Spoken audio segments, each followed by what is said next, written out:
Once again, I welcome you to Connect the Dots, a 15-minute program to compare biblical prophecy with current events as we find them in our newspapers. We are in a study of the Olivet Discourse, which is a long talk of Jesus about the signs of the end times. Today we want to tackle Matthew 24, and I start in verse 15. So when you see standing in the holy place the abomination that causes desolation, spoken of through the prophet Daniel, let the reader understand, then let those who are in Judea flee to the mountains. Let no one on the roof of his house go down to take anything out of the house. Let no one in the field go back to get his cloak. How dreadful it will be in those days for pregnant women and nursing mothers. Pray that your flight will not take place in winter or on the Sabbath, for then there will be great distress, unequaled from the beginning of the world until now, and never to be equaled again.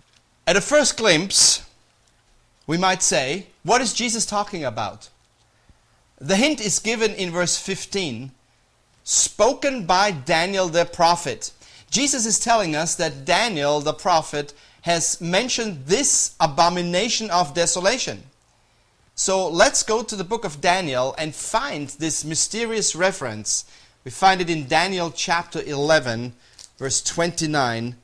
At the appointed time, he will invade the south again, but this time the outcome will be different from what it was before. Ships of the western coastlands will oppose him, and he will lose heart.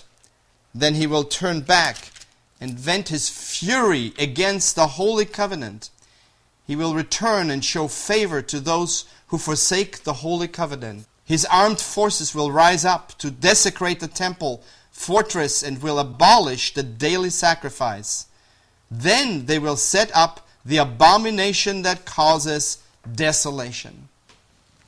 Now we need to go back in history and find out if such an event actually happened. Antiochus Epiphanes was a Syrian king that came to power about 175 BC. He was one of the Seleucids who was in succession to Alexander the Great. Antiochus Epiphanes tried to invade Egypt, but Egyptian warships would cause him to retreat. On his way back, he took control of Jerusalem. In 170 BC, a law was announced requiring all citizens of Israel to present themselves 4 times a year to pay formal homage to Antiochus Epiphanes as the senior god of the Seleucids. The date chosen for these periodic submissions was Shabbat, when the Jews preferred not to leave their homes, this being their day of prayer. Epiphanes was met by revolt and the setting up of a small Jewish state in which the high priest was the central figure, but Epiphanes soon crushed it. The Maccabean revolt gained the Jews their independence for a brief time. In 168 BC, Antiochus Epiphanes dared to occupy Jerusalem, enter the Holy of Holies, desecrate the sanctuary by offering unclean animals upon the altar of burnt offerings, pollute the whole building by sprinkling it with water in which flesh had been boiled, dedicating the temple itself to Jupiter Olympius, and erecting the statue of the Greek god Zeus, and plundering the temple treasures. When Epiphanes offered up a pig, which is declared unclean, in the Holy of Holies, it was the greatest insult an enemy could level against the Jews. This happened in 167 BC. It was called the abomination of desolation. All of this happened over 160 years before Jesus was sitting with his disciples on the Mount of Olives. So why does Jesus bring up past history? Why does he refer to Antiochus Epiphanes? Antiochus Epiphanes represents the type or picture of the abomination of desolation foretold by the prophet Daniel on the altar of the Lord in the Holy of Holies of the temple. Antiochus Epiphanes served as a foreshadowing of the Antichrist to come in the days ahead. With other words, Jesus is saying what you experienced 170 years ago was only a picture of what will happen at the end of time, when a man who will be identified as Antichrist will once again desecrate the temple. And what will he do? For that we need to go back to Daniel, and I'm looking at Daniel chapter 9, verse 27. He will confirm a covenant with many for 1 7. In the middle of the 7, he will put an end to sacrifice and offering. And on a wing of the temple he will set up an abomination that causes desolation, until the end that is decreed is poured out on him. Here's what we learn. At the beginning of the 7-year tribulation, Antichrist will make or confirm some sort of covenant or peace treaty between the world and Israel. Apparently, the Jews will agree to it and sign the contract for 7 years. Halfway through the 7 years, at exactly 3.5 years into the treaty, Antichrist will break the treaty. And what will he do? Remember that Antiochus Epiphanes set up the statue of Zeus in the Holy of Holies in the temple. This time around, Antichrist will set himself up as God to be worshipped. The Apostle Paul confirms this in 2 Thessalonians chapter 2. Don't let anyone deceive you in any way, for that day will not come until the rebellion occurs and the man of lawlessness is revealed, the man doomed to destruction.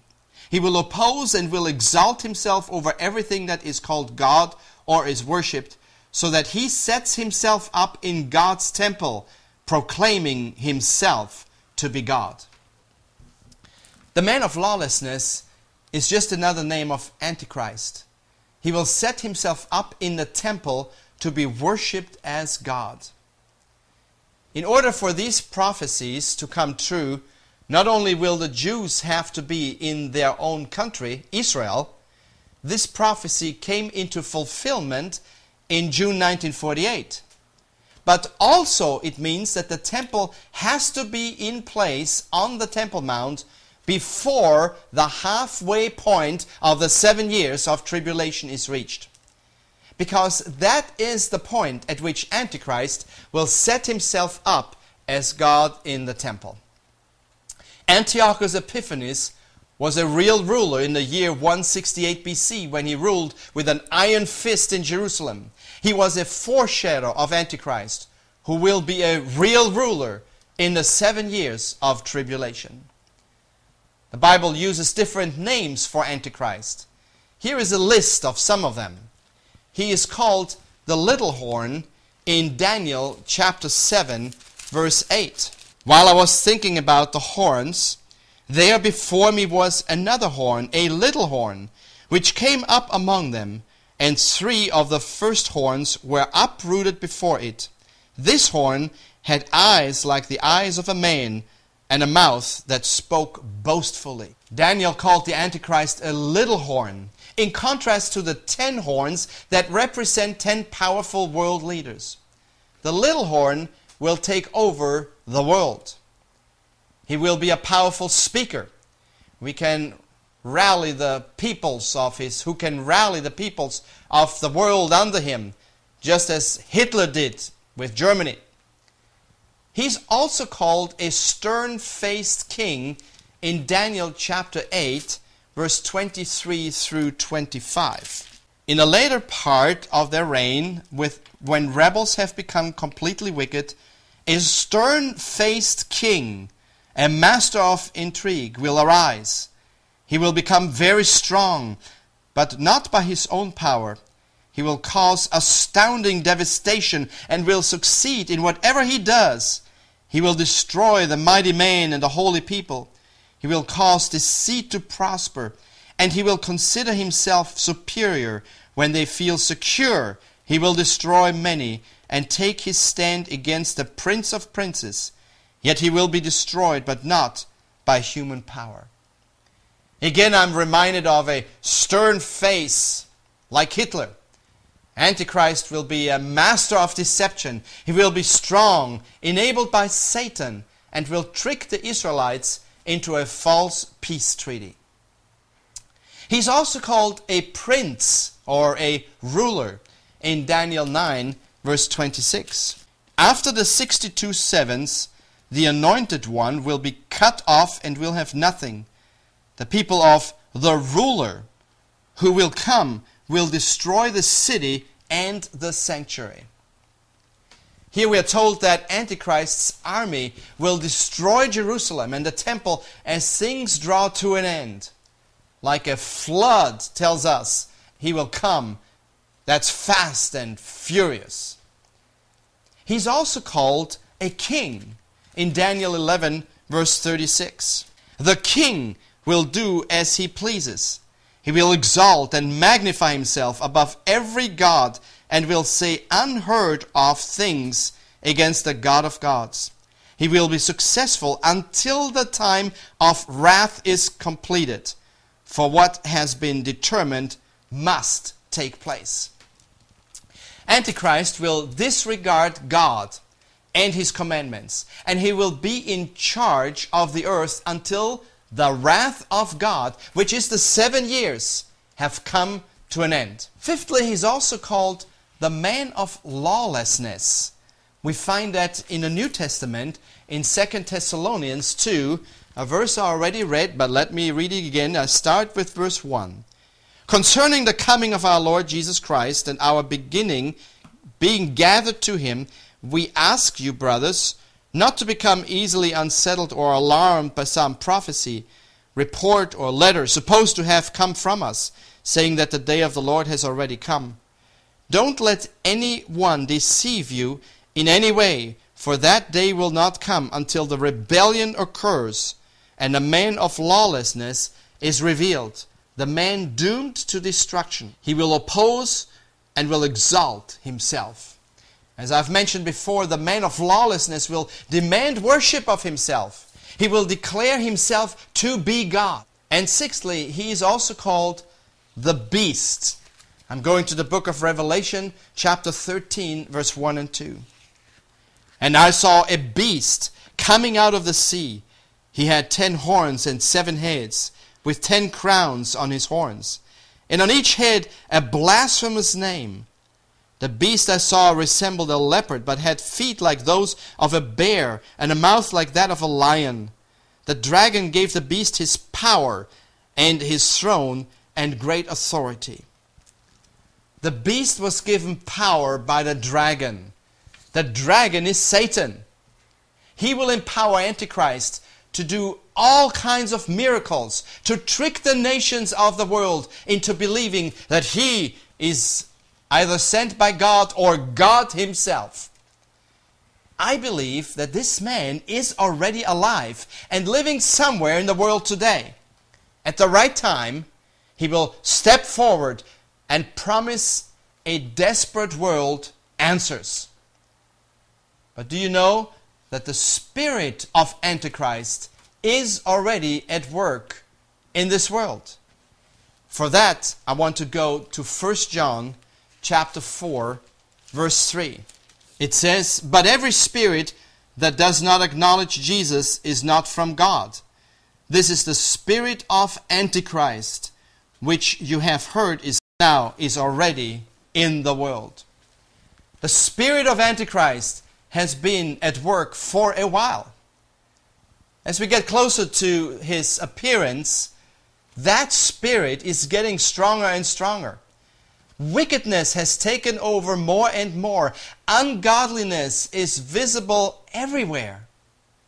Open blasphemy is widespread. Jesus told the disciples that it will be like in the days of Noah and the flood. Jesus said that they know nothing about what would happen. Today people are just like that. Most know nothing about what is about to happen. They go about their sinful life, totally disregarding the Lord of Lords and King of Kings. Let me connect the dots for you for a moment in a report I recently saw. Quote, Western civilization is suffering from an ever-expanding moral deficit.